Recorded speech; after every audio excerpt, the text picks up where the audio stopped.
ಇದನ್ನು ನಮ್ಮ ಧರ್ಮವು ನಮಗೆ ಹೇಳಿಕೊಡ್ತಾ ಇದೆ. ಶಂಕರ ಭಗವತ್ಪಾದಾಚಾರ್ಯರು ಈ ವಿಷಯವನ್ನೇ ನಮಗೆ ಉಪದೇಶ ಮಾಡ್ತಾ ಇದ್ದಾರೆ. ಭಗವತ್ಪಾದರು ತಮ್ಮ ಗ್ರಂಥಗಳಲ್ಲಿ ಅನೇಕ ವಿಧವಾಗಿ ಭಗವಂತನ ಸ್ವರೂಪವನ್ನು ವರ್ಣನೆ ಮಾಡಿದ್ದಾರೆ.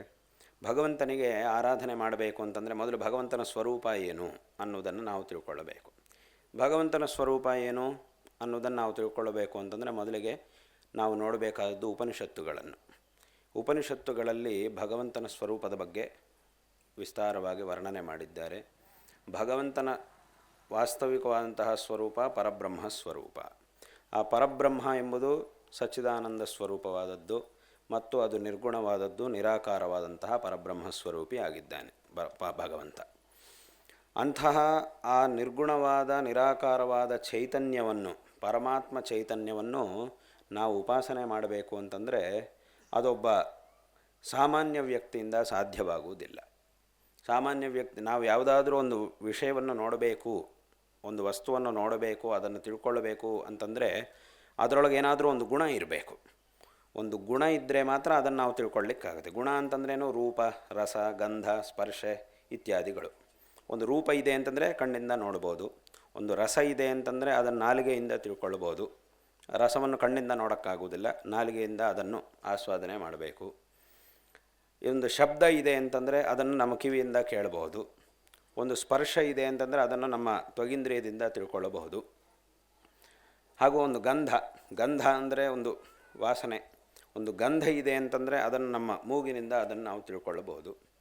ಹೀಗೆ ಈ ಇಂದ್ರಿಯಗಳಿಂದ ಯಾವುದಾದ್ರೂ ಒಂದು ವಸ್ತುವನ್ನು ನಾವು ತಿಳ್ಕೊಳ್ಳಬೇಕು ಅಂತಂದರೆ ಅದಕ್ಕೆ ಇಂತಹ ಗುಣಗಳು ಆ ವಸ್ತುವಿನಲ್ಲಿ ಇದ್ದರೆ ಮಾತ್ರ. ಈ ಗುಣಗಳಲ್ಲಿ ಯಾವುದಾದ್ರೂ ಒಂದು ಗುಣ, ಯಾವುದಾದ್ರೂ ಕನಿಷ್ಠ ಪಕ್ಷ ಒಂದು ಗುಣವಾದರೂ ಇದ್ದರೆ ಮಾತ್ರ ಆಯಾ ಇಂದ್ರಿಯಗಳಿಂದ ಆ ಗುಣವುಳ್ಳಂತಹ ವಸ್ತುವನ್ನು ನಾವು ಗ್ರಹಣ ಮಾಡೋಕ್ಕೆ ಸಾಧ್ಯವಾಗುತ್ತೆ. ಯಾವ ವಸ್ತುವನ್ನು ನಾವು ನೋಡಿದರೂ ಅದರೊಳಗೊಂದು ರೂಪ ಇದೆ, ಹಾಗಾಗಿ ನಾವು ಕಣ್ಣಿಂದ ನೋಡಲಿಕ್ಕೆ ಸಾಧ್ಯವಾಗ್ತಾ ಇದೆ.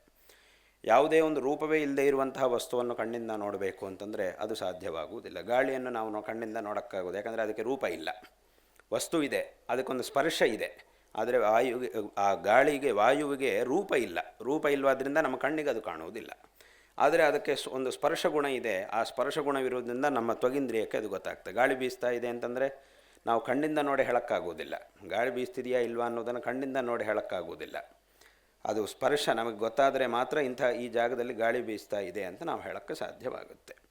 ಕಣ್ಣಿಂದ ನೋಡಿ ಬೇಕಾದರೆ ಊಹೆ ಮಾಡ್ಬೋದು, ಏನೋ ಸುಮ್ಮನೆ ಮರಗಳು ಎಲೆಗಳು ಅಲ್ಲಾಡ್ತಿವೆ ಅಂತಂದರೆ ಹಾಗಿದ್ರೆ ಬಹುಶಃ ಗಾಳಿ ಬೀಸ್ತಾ ಇದೆ, ಅದರಿಂದ ಎಲೆಗಳು ಅಲ್ಲಾಡ್ತಿವೆ ಅಂತ ಊಹೆ ಮಾಡಿ ಹೇಳ್ಬೋದೇ ಹೊರತು ಪ್ರತ್ಯಕ್ಷವಾಗಿ ವಾಯು ಇದೆ ಅಂತ ತಿಳ್ಕೊಳ್ಬೇಕು ಅಂದರೆ ಆ ಒಂದು ಸ್ಪರ್ಶವಿದ್ದರೆ ಮಾತ್ರ ನಾವು ಹೇಳೋಕ್ಕೆ ಸಾಧ್ಯವಾಗುತ್ತೆ. ಈ ರೀತಿಯಾಗಿ ಯಾವುದಾದ್ರೂ ಒಂದು ಗುಣವಿದ್ದರೆ ಮಾತ್ರ ನಮ್ಮ ಇಂದ್ರಿಯಗಳಿಂದ ನಾವು, ನಮ್ಮ ಬುದ್ಧಿಯಿಂದ ಅದನ್ನು ನಾವು ತಿಳಿದುಕೊಳ್ಳುವುದಕ್ಕೆ ಸಾಧ್ಯವಾಗುತ್ತೆ. ಅದನ್ನು ನಾವು ಉಪಾಸನೆ ಮಾಡೋಕ್ಕೆ ಸಾಧ್ಯವಾಗುತ್ತೆ. ಆದರೆ ಆ ಪರಮಾತ್ಮನಲ್ಲಿ ಯಾವುದೇ ವಿಧವಾದಂತಹ ಗುಣಗಳು, ಆ ಶುದ್ಧ ಚೈತನ್ಯದಲ್ಲಿ ಯಾವುದೇ ಗುಣಗಳಿಲ್ಲದೆ ಇರುವಂತಹ ಆ ಅದ್ವಿತೀಯ ಚೈತನ್ಯವನ್ನು ಸಾಮಾನ್ಯನಾಗಿರ್ತಕ್ಕಂಥವನು ಉಪಾಸನೆ ಮಾಡಲಿಕ್ಕೆ ಸಾಧ್ಯವಾಗುವುದಿಲ್ಲ. ಯಾವ ಗುಣಗಳು ಇಲ್ಲ ಅಂತಂದರೆ ಅದನ್ನು ಗ್ರಹಣ ಮಾಡುವುದೇ ಕಷ್ಟ. ಆದ್ದರಿಂದ ಅದನ್ನು ಉಪಾಸನೆ ಮಾಡೋಕ್ಕಾಗುವುದಿಲ್ಲ. ಹಾಗಾಗಿ ಭಗವಂತ ಏನು ಮಾಡಿದ್ದಾನೆ ಅಂತಂದರೆ ಒಂದು ರೂಪವನ್ನು ಧರಿಸಿ ನಮ್ಮ ಮುಂದಕ್ಕೆ ಬಂದಿದ್ದಾನೆ. ಸ್ವತಃ ಪರಮಾತ್ಮನಿಗೆ ಗುಣಗಳು, ರೂಪ ಯಾವುದೂ ಇಲ್ಲದೇ ಇದ್ದರೂ, ನಿರ್ಗುಣ ಸಚ್ಚಿದಾನಂದ ಚೈತನ್ಯ ಸ್ವರೂಪಿಯಾಗಿದ್ದರೂ, ಪ್ರಕೃತಿಯ ಒಂದು ಸಂಬಂಧದಿಂದ ಒಂದು ರೂಪವನ್ನು ಭಗವಂತನು ಧಾರಣೆ ಮಾಡಿ ನಮ್ಮ ಮುಂದಕ್ಕೆ ಬಂದಿದ್ದಾನೆ. ಅಂತಹ ರೂಪಗಳನ್ನೇ ನಾವು ಶಿವ, ವಿಷ್ಣು, ದೇವಿ, ಗಣಪತಿ, ಬ್ರಹ್ಮ ಇತ್ಯಾದಿ ಬೇರೆ ಬೇರೆ ರೂಪಗಳನ್ನು ನಾವು ಹೇಳ್ತೀವಿ. ಆ ಎಲ್ಲ ರೂಪಗಳಲ್ಲೂ ಇರತಕ್ಕಂತಹ ಪರಮಾತ್ಮ ಚೈತನ್ಯವು ಒಂದೇ.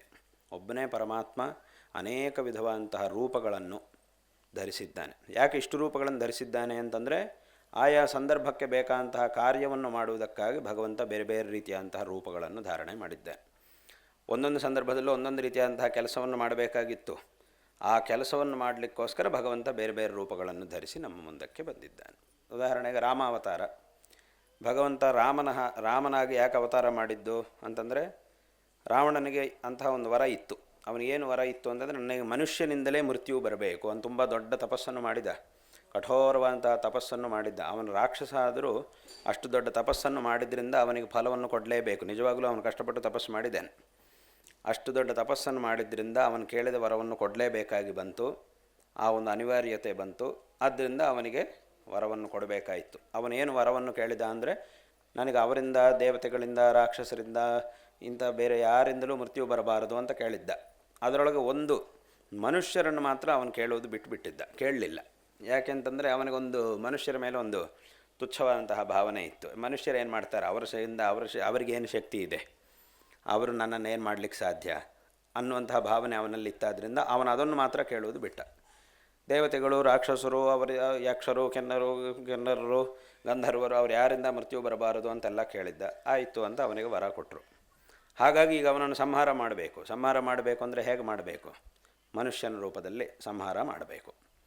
ಬೇರೆ ರೂಪದಲ್ಲಿ ಸಂಹಾರ ಮಾಡಲಿಕ್ಕೆ ಭಗವಂತನಿಗೆ ಸಾಧ್ಯವಿಲ್ಲ ಅಂತ ಹಾಗೆ ಅರ್ಥ ಅಲ್ಲ. ಅದು ಭಗವಂತನಿಗೆ ಸಾಧ್ಯವಾಗುವುದಿಲ್ಲ ಅಂತ ಅರ್ಥ ಅಲ್ಲ. ಅದು ಭಗವಂತನಿಗೆ ಸಾಧ್ಯವೇ.